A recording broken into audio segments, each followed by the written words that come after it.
In the bustling streets of Lagos, whispers of a man named Shina Rambo spread like wildfire. His name was synonymous with fear and intrigue, a legend that seemed larger than life. To many, he was a phantom appearing out of nowhere, wreaking havoc, and then vanishing into thin air. But to those who knew him, he was a man driven by a singular purpose, to be the best at what he did, no matter the cost. Born in Abeokuta, Ogun State, Shina Rambo's real name was different, a closely guarded secret that only his closest allies knew. From a young age, he displayed an uncanny knack for mechanics and an insatiable curiosity about how things worked. However, as he grew older, his fascination with machines took a darker turn. He started associating with local gangs, and soon his talents were put to use in ways that went far beyond simple mischief. Shina Rambo's transformation from a curious boy to Nigeria's most feared robber was swift and brutal. His gang specialized in armed robbery, and their targets were anything but ordinary. Banks, government treasuries, and wealthy estates fell prey to their meticulously planned heist. What set Shina apart from other criminals was his meticulous attention to detail and his ability to think several steps ahead of the authorities. His operations were marked by military precision. He would scout locations for weeks, understanding the routines of security personnel, the layout of the buildings, and the vulnerabilities in their defenses. When he struck, it was with the force and coordination of a well-trained commando unit. His gang moved with clockwork efficiency, leaving no trace behind except for the fear and devastation in their wake.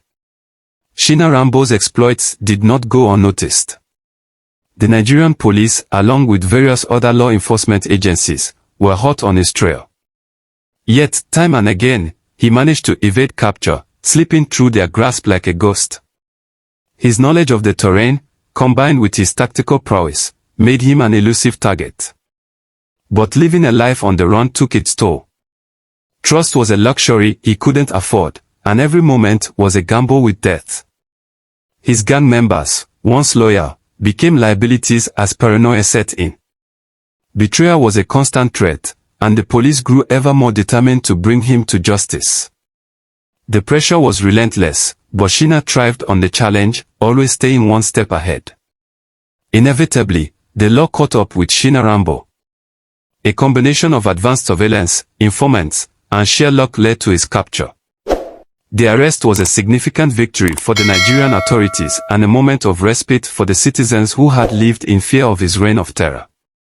Shina Rambo was sentenced to prison, where he faced the consequences of his actions. But even behind bars, the legend of Shina Rambo continued to grow. His story was told and retold, embellished with each telling. To some, he was a Robin Hood figure, a man who defied a corrupt system. To others, he was a ruthless criminal who deserved every bit of his fate. Yet, in the end, he was a man who lived by his own rules, leaving an indelible mark on Nigerian history. Epilogue: The Legacy. Years after his capture, the name Shina Rambo still invokes a mixture of fear and fascination. His life is a testament to the extremes of human capability, both good and bad. While his actions were undoubtedly criminal, his ingenuity and resourcefulness are remembered as a cautionary tale of what happens when talent and ambition go astray. In the annals of Nigerian history, Shina Rambo remains a figure of enduring intrigue, a man who for a time held a nation in his grip and whose story continues to captivate the imagination of many.